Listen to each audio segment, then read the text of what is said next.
Namaste everyone, this is Ravi and today we will talk about the Panch Kleshas or five causes of suffering in yoga or as per the yoga, and we will add the daily lifestyle also. But before that, let's take the common example of the Panch Kleshas. And what are these Panch Kleshas? The five kleshas or five causes of suffering: Raga, Dvesha, Avidya, Asmita, Abhinivesha. Raga, attachment; Dvesha, envy or hatred; and Avidya, ignorance; and Smita, that means false I-ness or false ego; and that Abhinivesha, that means considering or like accumulating your fear within you for the long terms of bad deeds or like a misconception you earned there. So that is known as Abhinivesha. These five are collectively become the five causes of suffering. Let's understand with the posture or the yogasana practice. Suppose if I'm doing the one posture, that name is Vakrasana. This is a moderate version of your Purnmasindrasana. Like suppose I bend my left leg knee and dropping my right elbow on here, attaining the best posture while dropping my palm between them. This is my current position. But in future, what happened to my lower back get injured or my shoulder get injured just because of some accident or incident. But I'm not able to do that in future then. But on that time, I'm thinking about this present condition in future. So that's how I keep on just attached with this condition or this posture besides of that acceptance of further or future body. So this is known as a raga. After that, what happened? If you're not able to attain the same posture in future, what will happen? Dvesha. You try to give yourself excess practice, regress practice to achieve the same posture. But remember that things are never equal. Things always better than or worse. So it need to be like change because nature is changing. So we need to keep on changing as per the body limit. So like suppose if I'm doing this posture now this much, the Vakrasana is lesser than that earlier. But I need to make it more better and I'm to keep on trying to push myself and attain the best posture. Even I attain, but it's not stable. That's why this posture keep on internally give me regression, or if I say internally give me the pressure so that I will feel not stable. So what I need to do? I need to accept this limit. And when my body allow, day by day with the improvement, again get into that. Besides of rushing into that. This is how we complete. Then the third part, ignorant or avidya. I know I cannot do, I know I am injured, I know everything is not going as per the time of my prime. So what I need to do? I need to just sustain. Besides of becoming ignorant of my body, to think about the idealist form.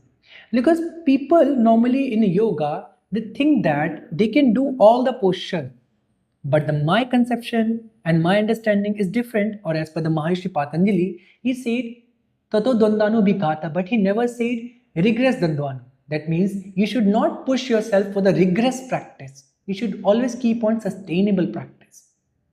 That's why he said Sato Dhirkal. That means Dhirkal, long term you need to do practice.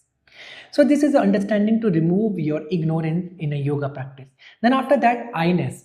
Suppose I am here and I am doing sitting in Padmasana posture. Very well doing posture. I am able to lift my leg up. And when I am doing the Utkukutasana, or if I say Padambakasana, very well. I lift up, yes, I get it. So I get it, no one can do with like besides of me this kind of posture. Is it my like reality? No, it's my bubble, which is known as Asmita, the false ego. Because I did it posture just because of my long-term practice. Maybe possible some other person also could do better than me or like lesser than me. So avoid these kind of I-ness or false ego. But when this I-ness come in your life, that time you get the Abhinivesha, fear. Like some of the teachers or some of the practitioners of yoga, they keep on doing their own practice and keep on like promoting their own level of practices, own teaching, own alignment, own these things. But the thing is that those things are never, or like sometimes most of the things are not correct. But because of promotion and because of like some like marketing and awareness, people like available for everyone. Like if we talk about the Kapalbhati and Bhrastika pranayama, Bhrastika is not like a normal breathing which we understand that. Like suppose if I'm bending my elbows and locking my fist, people understand this is Bhrastika. But this is a hyperventilation. which is a half part of Bhrastika. So there are a lot of misconceptions which are like already promoted in the market. And that's why it will become, or if I say it will become the Abhinivesha, people don't want to get rid of that. They always just accept it. Same with the Nadi Shodhana. People doing Nadi Shodhana, 2 fingers here. Some of the schools are teaching that, but there is no reason behind that. We need to bend the first 2 fingers for controlling our air and space element. So there are a lot of reasons, but people don't want to break out. No one breaks ice. That's why we are getting Abhinivesha. And the simple concept in a mental health and all a yoga, never argue with the person who is not able to understand that. So that's why we always get the 5 kleshas or 5 causes of suffering. I already told you how to get rid of this. Just try to break the ice at any level. Even if you're attached, just try to avoid that. If you have envy, detach that.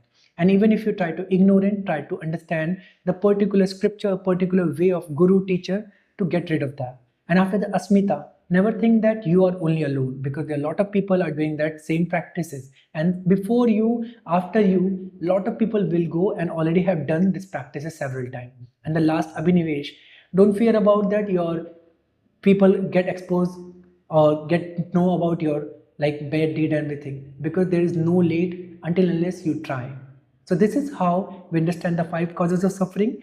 As per the life, if you understand that, the simple thing, whatever you're doing current state, that's your current. Whatever you do future, that's your future. So accept this time besides of expecting in future. That's your current state, or to get rid of the cessation. In a Maharishi Patanjali Yoga Sutra, he mentioned that Ek Tattva Abhyasa. That means practice only one practice, any kind of practice like Ashtanga Yoga, Kriya Yoga, or Isha Pranidhana Dva, Vairag Bhav, and these things you can practice that. So I hope you all understand well. In next videos or couple of videos, we try to bring some such kind of specific topics in a Yoga Sutra or philosophy, so that we can get aware, or we can make aware to each other with the yoga practices and yoga talks. Thank you everyone. Bye bye. See you. Namaste.